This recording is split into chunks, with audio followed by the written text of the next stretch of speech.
Hi, I'm Yui Xu. And I'm Julie Kraftchick. We're active daters turned dating sociologists. Here to dive into everything modern dating and relationships. Welcome to the Dateable podcast. Hello, everyone. Welcome to our first episode of Brunch Talk by the Dateable podcast, where we're going to dig into some of the questions that you all have been sending in. And we finally have the time and space to answer those questions. So let's start with our first one. You ready for this, Julie? Oh, yeah. This is a meaty brunch topic if you've had one. Yeah, get those mimosas ready, guys. I've been at so many brunches where this pops up.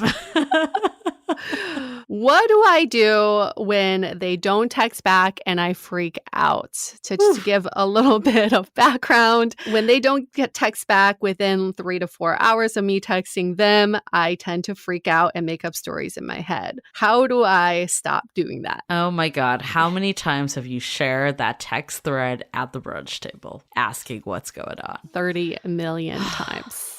Everyone texts so differently. Some people are glued to their phones. Some people tend to turn off their phones during the day sometimes. I know that's a rare breed, but it does happen. The way we interpret text is that we think the minute we send that text, the other person's gotten it. Yes. So for some reason, we make up the story that they're just intentionally staring at your text and going, I'm going to wait.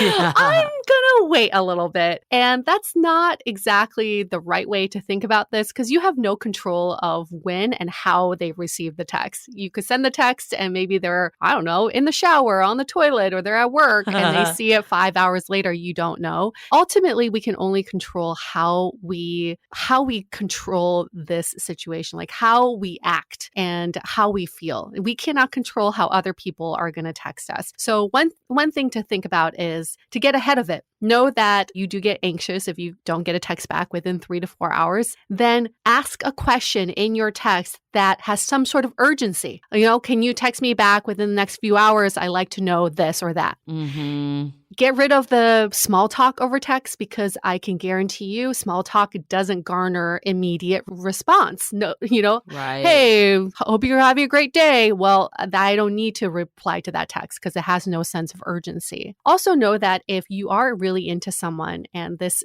anxious tendency pops up is you can say it to them in early dating, even on a first date. I really enjoyed our time together. Just so you know, I get a little anxious if the texting doesn't come back right away. I really appreciate it if, you can just keep me updated over text. And then it brings up a conversation with your partner of how they like to text and how they view it. So keep this open mind of how people text and also know that you can only control yourself. You cannot control other people's behavior.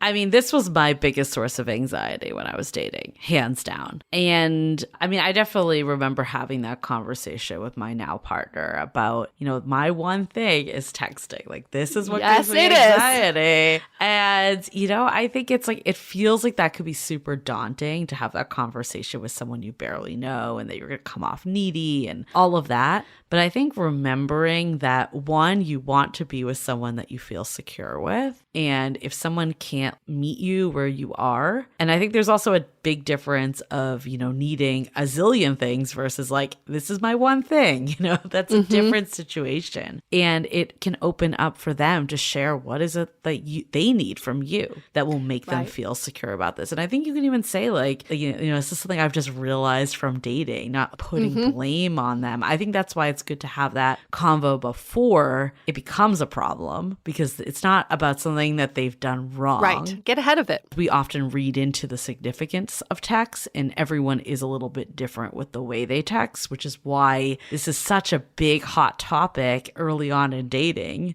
because we don't know these people that well and how they actually text and what it actually means. We're just using the rules that we're kind of, that are thrown out there in modern dating culture around texting. Yes. And one thing that you can do is say, fuck it, like to these like, gendered roles or even like they texted me last or whatever the dynamic in your head is saying that they should be the next person to text. I personally would like to be put out of my misery.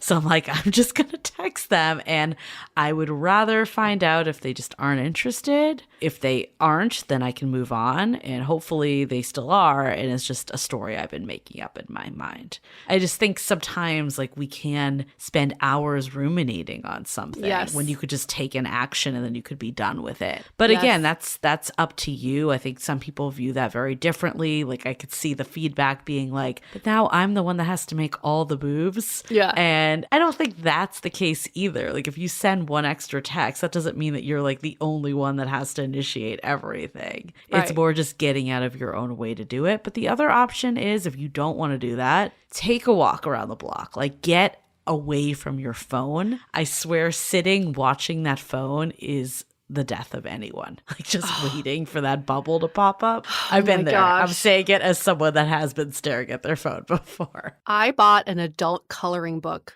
purely for this reason. I had to control my anxiety. So in between texts, I would be coloring in this coloring book, just having the time pass. That is just really sad. But that was just my way of managing it. I think something that is so important to bring up is what you want to avoid is to be like an us versus them mentality where if they don't text you back in 4 hours, then you wait 4 hours to text them back. Then in that scenario, you end up sending one text a day because you're just waiting 8 hours in between texts. This is what, we've coined this relationship chicken. If you are looking for a relationship, stop doing the things that are getting you out of being in a relationship and lean into that relationship. So don't try to do like the whole defensive thing of, oh no, I'm going to wait a few hours before texting them back. That's playing games and that never gets you anywhere. It's so fascinating because I'm just speaking as a hetero woman because that's what Yue and I are. We've dealt with this, but I think so many times we're like waiting for, you want to feel pursued. You want to feel like someone's making all the moves. And I think this can actually go for non-hetero women too, is like you always want to feel like the person's into it or what's the point in actually pursuing this. But actually many, especially in modern times, the desire is to have more of an equal relationship once you're actually in the relationship. So it's such a paradox that you're expecting this person to like stop the world and pursue you. But when you actually are in a relationship, it almost doesn't matter who's doing what. Mm-hmm. I almost feel like shifting to that mentality at the beginning is actually going to set you up for the relationship you want. So it's less about thinking like, oh, I'm doing something wrong. I'm not playing by the rules and all the stuff that we've been told for years that you're supposed to do to like get someone to be interested in you. Again, for me personally, the second I just became more authentic with people and dating is when like I actually had meaningful relationships. When I was playing all these like, oh, I can't text them first rules, nothing went anywhere. And it was what you were just saying, Yue. It's like nothing got off the ground because both parties are like sitting in this like game mentality. Mm-hmm. Yeah, it's stalemate. And then who's going to move the chess piece forward? Nobody, because all you're trying to do is move back, hoping the other person steps forward and chases you. If you don't make an effort, how is someone else going to chase you back? It doesn't really make much sense. And so many times, to me, so this is like an example that I always think about is, so I was dating this guy for a little bit and I was really into him and I sent him a text asking him what he was doing on Saturday. He never texted me back and I played the cool girl of like, I don't need to hear from him. It's fine. It's over. I run into him at a bar a week later. And I confront him. I was like, hey, how come you didn't text me back? And he was like, I lost my phone. I'm so sorry. I didn't text you back. I never got the text message. In my head, that was like such a movie moment of like, oh my gosh, we're going to be together because it was just a missing phone and now we're okay. Turns out in a relationship, that guy lost his phone all the fucking time because he was not a responsible man. He did not have his life together. And I was like, wait, hold on a minute. This is not the romantic story I was was looking for, because it is indicative of the behavior in a relationship, right? So in the beginning of a relationship, stop trying to think about ways to make it more romantic or make it like that meet cute story. It doesn't happen like that. Everything should be indicative of what it will be like in a relationship. So keep asking yourself, would I be okay with this in a relationship? Would I be doing this in a relationship? Most of the time, you probably wouldn't be. That's so fascinating. That made me think of something too. It's like, okay, so this is maybe the exception, but it's happened to me on multiple times, primarily with WhatsApp, is that I don't actually get the message that someone sent me, or they sent me a message, or I sent them a message and they never received it. You know, I don't want people to hang on like, that's the reason they're not messaging me back, but it could happen. I got to a point that I'm like, I'd rather just know than have these what if moments. For yours, for instance, you would not have ever known this if you hadn't have run into him, which doesn't always happen. So for me, it was always like, well, I'd rather just send them another message at that point, and then either be pleasantly surprised that there was, you know, a mishap that happened, or just learn that they're not that into me and I can move on. Like, I think we're so scared to like get that news. Is that news really worse? I think getting out of your own misery is the best thing that can happen, so you can then focus on someone that will text you back right away, or that there was just a misunderstanding and they fully intend on seeing you. Let's hold that thought for a quick message. This episode is brought to you by Factor. If you're anything like me, it's sometimes hard to stay motivated by your New Year's resolutions. But if healthy eating is on your list, Factor makes it easy. Factor is America's #1 ready-to-eat meal delivery service that delivers chef-prepared, dietitian-approved meals straight to your door. Factor's ready-to-eat meal delivery takes the stress out of meal planning and sets you up for success for the new year. In addition to the ready-made meals, I've been really digging their breakfast items, smoothies, cold-pressed juices, veggie sides, and energy bites, as they keep me going when the week gets super busy and it's all too easy to eat poorly. One of my New Year's resolutions has been to reduce takeout. Factor is so much cheaper and faster, so it's helped me fill that void, because these restaurant quality meals are ready to heat and eat in just 2 minutes. So if you want more time for yourself, head to factormeals.com/dateable50 and use code dateable50 to get 50% off. That's code dateable50 at factormeals.com/dateable50 to get 50% off. How many of you have done this? You match with someone on a dating app, you start texting, and then you don't hear from them, and then you check their profile on the dating app to see where they are geographically, right? How many miles are away from you? And then you start making up these stories. They must be on a date. They must be out having fun or drinking. That is what Julie was saying. It's like creating that misery in your head, making up these stories that may or may not be true. It doesn't really matter, because you are not witnessing it. You're just making it up in your head. The faster you can address the story in your head and just truncate that story versus like letting it play out forever and ever, because then you start seeing their miles get closer to you. Like, wait, now they're 2 miles away from me. They must be at that bar down the street, right? You don't want that. You're going to drive yourself nuts. You got to nip that story in the bud and be like, stop with the imaginary stories. Oh my God, that totally made me think of that time. You know the time I'm referencing. Oh, yes. I will always remember the time. Some of you might have heard this story before, but I'm going to share it again for all the newbies or for anyone that forgot it. But there was this infamous time that, you know, I had this situation happen. I'm having this back and forth convo with someone that I had a really great date with. We had the next date lined up, and then I sent a text, "How was your weekend?" or something, you know, that was warranted a reply, but also wasn't super urgent. Never got anything back. Yep. So then, I don't know, maybe 2 days later, I threw another text, because we did have like a day set up for plans. So I was just kind of like, oh, like, what are you thinking about for Thursday? Nothing again.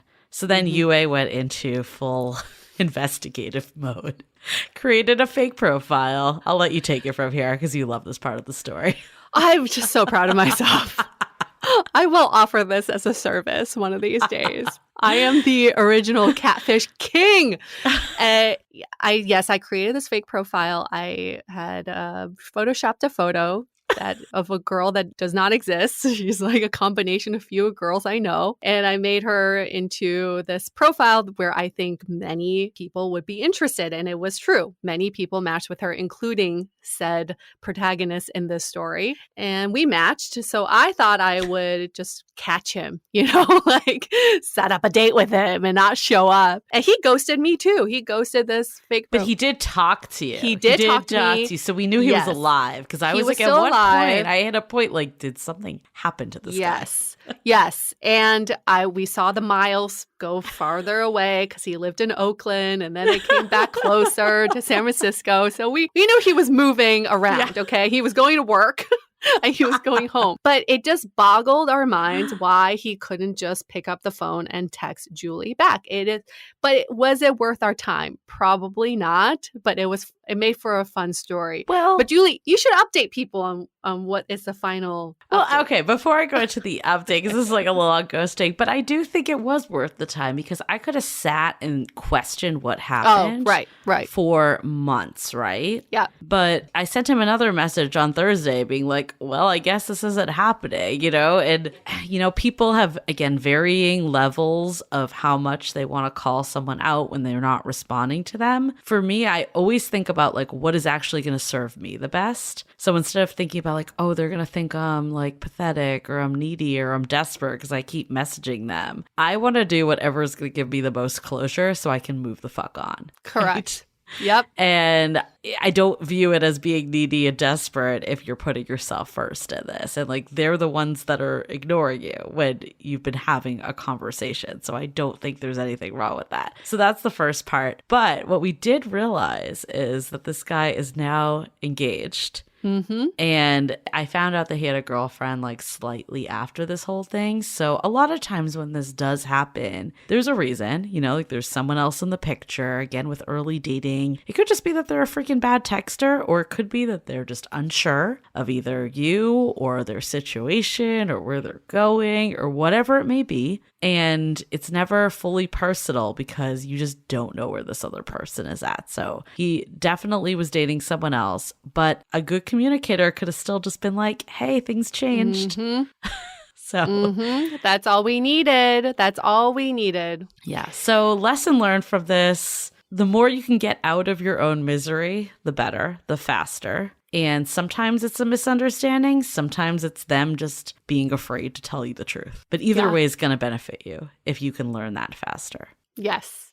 And no matter what is going on in their mind, whether they're not into you or they're just a bad communicator, you will be doing yourself a favor if you can take the situation into your own hands, be proactive, get in front of it, and preempt the whole anxiety situation. Like just say in the very beginning, I know I have a tendency to get anxious if the texting becomes sparse or I don't hear back from you within a few hours. Just so you know, okay? I'd rather you just let me know, keep me updated. So when you set someone up for success, and if they still fail, then you have your answer. I feel like the rules in game playing is what fucked us. I think it's just like, how do we just be direct and authentic? And it's all how you say things. Yeah. If you're accusing someone of not texting you back and being an asshole, that's very different than just being like, hey, I thought we had plans. Like, let me know either way. Yeah. Yeah. I know. Why is that so hard? It's not. Or I've been really enjoying hanging out with you and, just wanted to see if you're still up to do this on X day or whatever. Yeah. You're not desperate. You're not needy. You're communicating. Yes. That's all you're doing. And if they can't meet you, then you have your answer because that's indicative of their behavior in a relationship too. They're not going to be responsive to you. So you just dodged your own bullet. There you go. I definitely moved to a different mindset of like, do I want to just be able to text my partner whenever the fuck I want to? Exactly. And the answer is yes. So yes. It's a great filtering mechanism, especially again with hetero women. We've been told to lean back and not text first. If the guy is going to be turned off that I texted them, then I don't want to be with that person. Yeah. Because they should be freaking ecstatic that you texted them. Exactly. So get the fuck out. Anyways, hope you all are having fun at your own brunches, dissecting the texts. Hopefully you could share this before you head out to brunch if you haven't yet. Share with your friends. That's always the best way to get the gospel out that there are no freaking rules anymore. And just take take control of your love life. That's all. Yes. That's the best way. Don't share the text, share this episode instead. That's a much better share. And if you didn't listen to last week's episode all about anxiety with dating, I feel like there's so many nuggets in that one that pretty much correlate to this topic. Yes, such a great episode for anxiety. All right, we'll see you all back next Sunday for another episode of Brunch Talk. The Dateable podcast is part of the Frolic Media Network. Find more podcasts you'll love at frolic.media/podcasts. You can follow us on Instagram at Dateable Podcast and visit dateablepodcast.com for access to all the episodes and our premium programs. Also, make sure to subscribe today if you haven't already on Apple Podcasts, Spotify, or your favorite podcast platform so you are the first to get all the latest episodes. And most importantly, stay dateable.